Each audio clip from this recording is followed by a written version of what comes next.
मेरे आने के पहले ही माँ अपने दफ्तर से आ चुकी थी। वह रसोई घर में शायद चाय बना रही थी। मैंने अपना बैग रखा और सीधी रसोई घर में ही पहुँच गई। माँ अनमनी सी अपने काम में लगी हुई थी, मगर उनके चेहरे पर ऐसा कुछ था जो साफ झलक रहा था। लगता है फिर कुछ अनचाहा घटा है। मैंने अनुमान लगा लिया कि लड़के वालों की ओर से हर बार की तरह इस बार भी निराशा ही उनके हाथ लगी है। मैंने जानबूझकर माँ की उदासी का कारण नहीं पूछा, क्योंकि दुखती रग पर हाथ धरते ही वे अपना धैर्य खो देगी और बाबूजी को याद करके घंटों रोती रहेगी।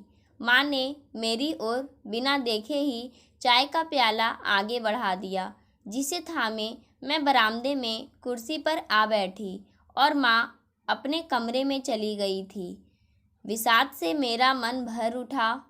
पिछले 4 साल से माँ मेरे लिए वर की खोज में लगी थी, लेकिन अभी तक एक अदद लड़का नहीं जुटा पाई थी कि बेटी के हाथ पीले कर संतोष की सांस लेती।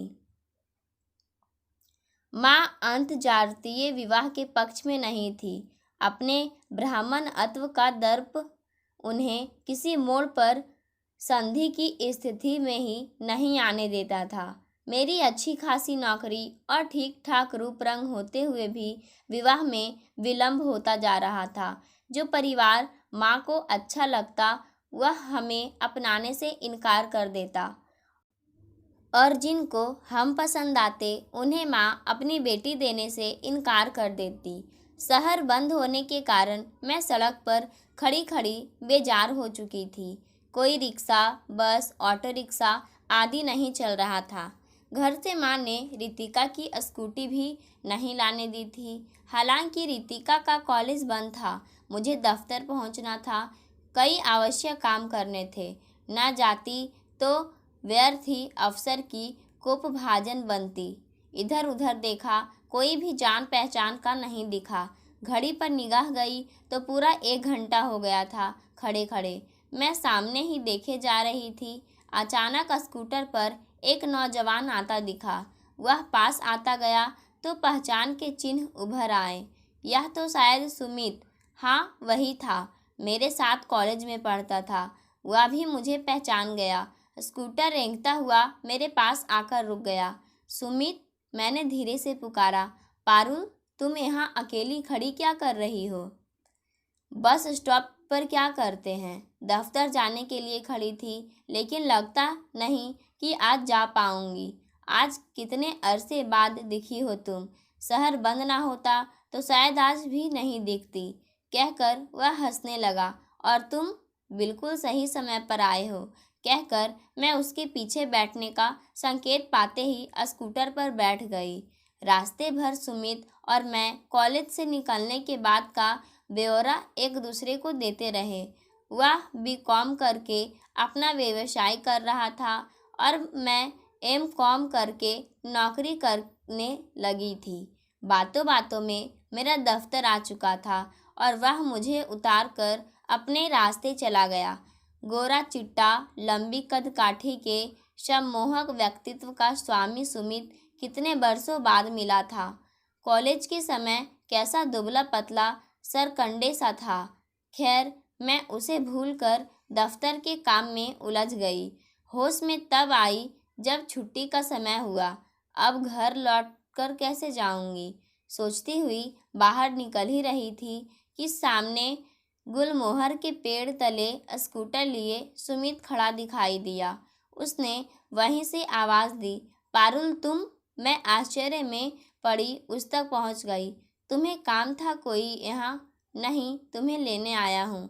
सोचा छोड़ तो आया, लेकिन घर जाओगी कैसे? मैं आभार से भर उठी थी।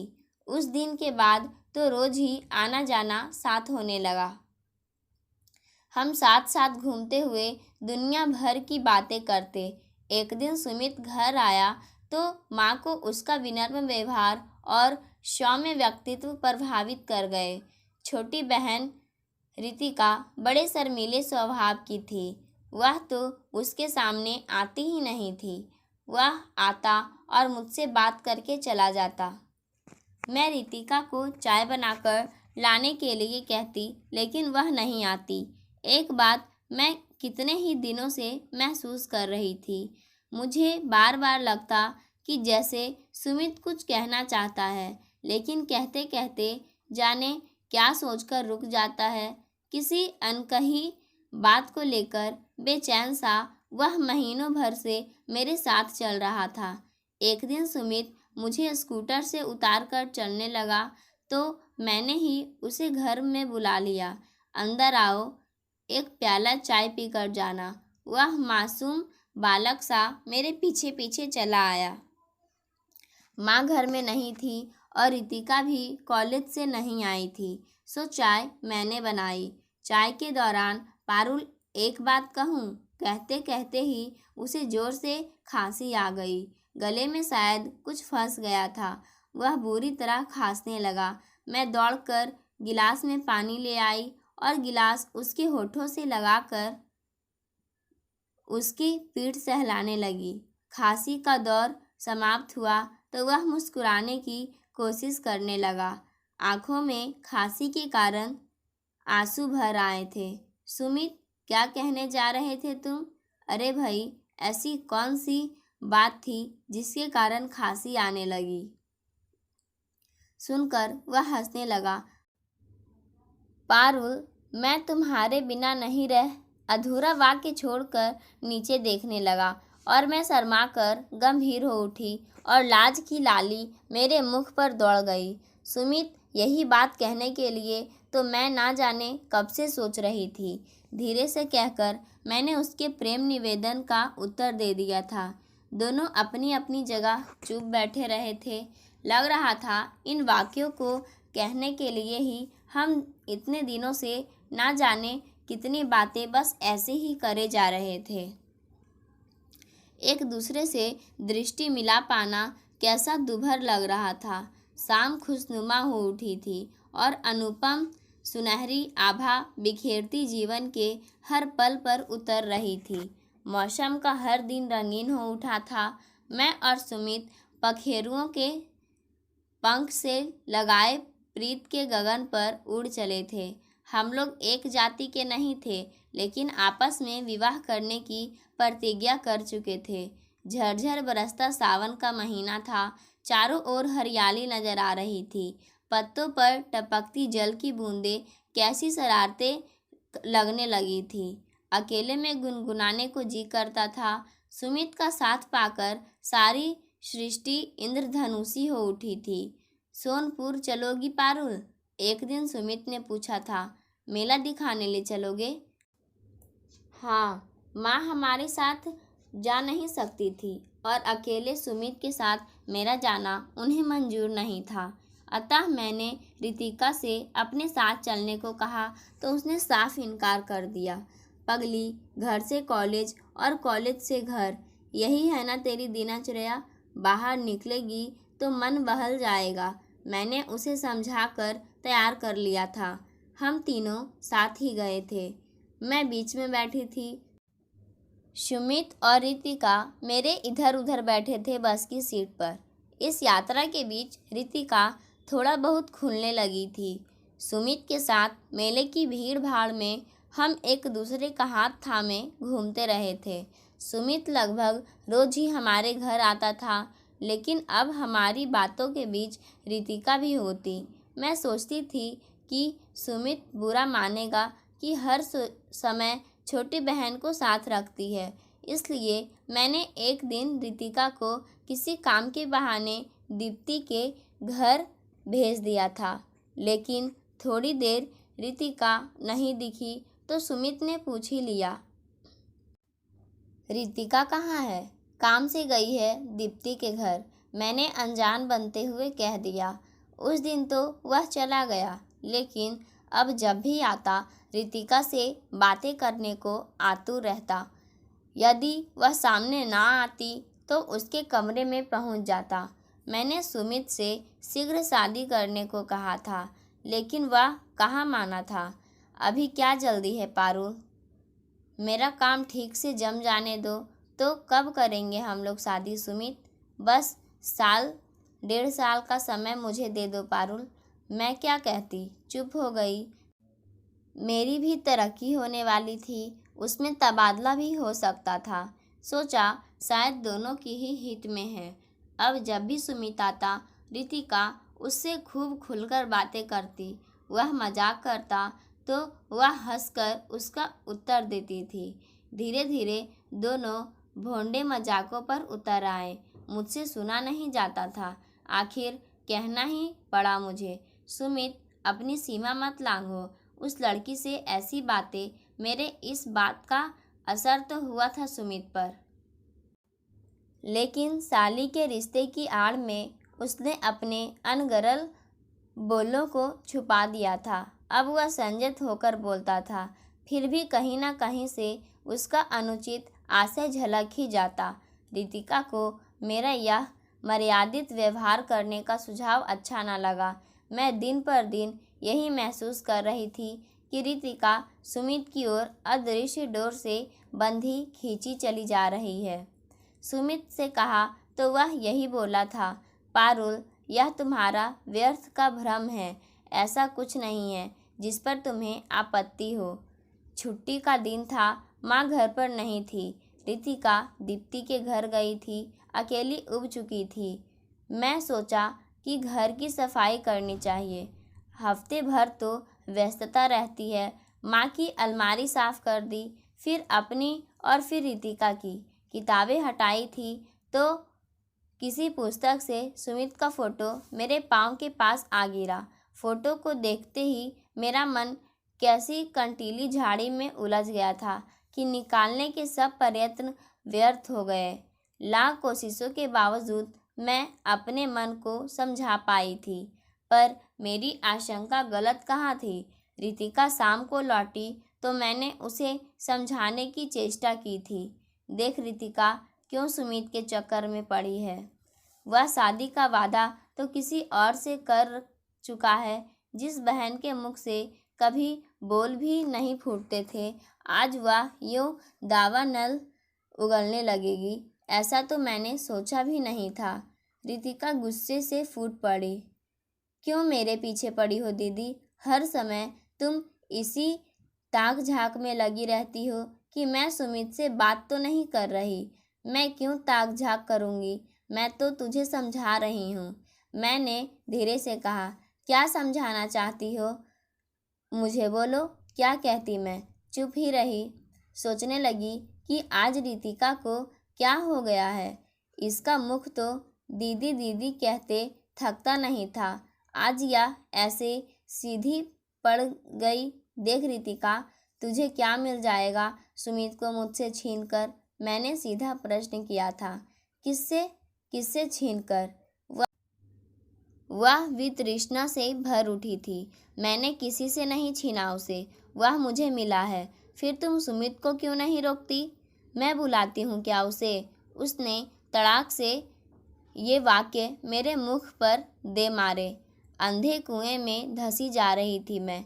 माँ बुलाती रही खाने के लिए, लेकिन मैं सुनना कहाँ चाहती थी कुछ।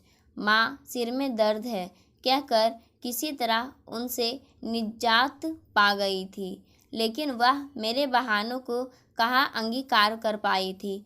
पारुल, क्या हुआ बेटी? कई दिन से तू उदास है। मेरी रुलाई फूट पड़ी थी। रोती रही मैं और वे मेरा सिर दबाती रही। क्या कहती माँ से? कैसे कहती कि मेरी छोटी बहन ने मेरे प्यार पर डाका डाला है, और क्या न्याय कर पाती वे उसका? उनके लिए तो दोनों बेटियां बराबर थी। रितिका ने मेरे साथ बोलचाल बंद कर दी थी। सुमित ने भी घर आना छोड़ दिया था। हम दोनों बहनों की रस्साकसी से तंग आकर वह किनारे हो गया था। मेरी रातों की नींद उड़ गई थी। अजीब हाल था मेरा। रुग्ण सी काया और संतप्त मन लिए बस जी रही थी मैं। दफ्तर में मन नहीं लगता था और घर में रितिका का गुरूर भरा चेहरा देखकर कितने अनदेखे दंश खाए थे अपने मन पर, हिसाब नहीं था मेरे पास। तनाव भरे माहौल को माँ टटोलने की कोशिश करती रहती, लेकिन उन्हें कौन बताता। रितिका, तूने मुझसे बोलना क्यों बंद कर रखा है? एक दिन मैं हारी हुई आवाज़ में बोली थी। सोचा शायद सुलह का कोई झरोखा मन के आर पार देखने को मिल जाए, समझाने बुझाने से रितिका रास्ते पर आ जाए, क्योंकि मुझे लगता था कि मैं सुमित के बिना जी नहीं पाऊंगी। क्या करोगी मुझसे बोलकर? मैं तो सुमित को छीन ले गई ना तुमसे। क्या झूठ कह रही हूँ? बिल्कुल सच कहती हो, लेकिन मेरा दोष कितना है इसमें यह तुम भी जानती हो। उसका सपाट सा उत्तर मिल गया मुझे। तो तू नहीं छोड़ेगी उसे? मैंने आखिरी प्रश्न किया था। मुझे नहीं पता मैं क्या करूँगी, कहती हुई वह घर से बाहर हो गई। मैंने इधर उधर देखा था, लेकिन वह कहीं नजर नहीं आई। मुझे डर लगने लगा था। दौड़कर मैं दीप्ति के घर पहुंची। वहां जाकर जान में जान आई, क्योंकि रितिका वहीं थी। तुम दोनों बहनों को क्या हो गया है? पागल हो गई हो क्या उस लड़के के पीछे? दीप्ति क्रोध में बोल रही थी। वह मुझे समझाती रही। देखो पारुल, सुमित रितिका को चाहने लगा है और यह भी उसे प्यार करती है। ऐसी स्थिति में तू रोक कैसे सकती है इन्हें? पगली, तू कहाँ तक रोक बांध लगाएगी इन पर? यदि तू सुमित से विवाह भी कर लेगी, तब भी इनका प्यार नहीं मिट पाएगा, बल्कि और बढ़ जाएगा। जीवन भर तुझे अवमानना ही झेलनी पड़ेगी। तू क्यों सुमित के लिए परेशान है? वह तेरे प्रति ईमानदार ही होता तो यह विकट स्थिति आती आज? जैसे भी हो, रितिका का विवाह करा दो सुमित से। तुम समझदार हो। रितिका की समझदारी इस समय काम नहीं करेगी। रात भर जैसे कोई मेरे मन के कपाट खोलता रहा कि मृग मरीचिका के पीछे कहाँ तक दौड़ूंगी और कब तक। सुमित मेरे लिए एक सपना था जो आँख खुलते ही विलीन हो गया, कभी नहीं दिखने के लिए। एक दिन माँ ने कहा, बेटी, सुमित 1.5 साल तक शादी नहीं करना चाहता था। अब तो 1.5 साल भी बीत गया। उन्होंने अंतर्जातीय विवाह की मान्यता देने की पश्चात चिंतित स्वर में पूछा था, माँ, अब करेगा शादी? वह वादा खिलाफी नहीं करेगा। शादी की तैयारियां होने लगी थी। मैंने दफ्तर से कर्ज ले लिया था। माँ भी बैंक से अपनी जमा पूंजी निकाल लाई थी। कार्ड छपने की बारी थी। माँ ने कार्ड का विवरण तैयार कर लिया था। पारुल वेड्स सुमित। मैंने माँ के हाथ से वह कागज़ ले लिया। वह निरीह सी पूछने लगी, क्यों अंग्रेजी के बजाय हिंदी में कार्ड छपवाएगी? नहीं माँ नहीं, आपने तनिक सी गलती कर दी है। रितिका वेड्स सुमित लिखकर वह कागज़ मैंने माँ को लौटा दिया। क्या? यह क्या? माँ हवकी वक्की रह गई थी। हाँ माँ, यही ठीक है। सुमित और रितिका की शादी होगी। मेरी मंजिल तो अभी बहुत दूर है। घबराते नहीं माँ, कहकर मैंने माँ की आंखों से बहते आंसू पोंछ डाले। पाठकों, आज की कहानी यहीं समाप्त होती है। धन्यवाद।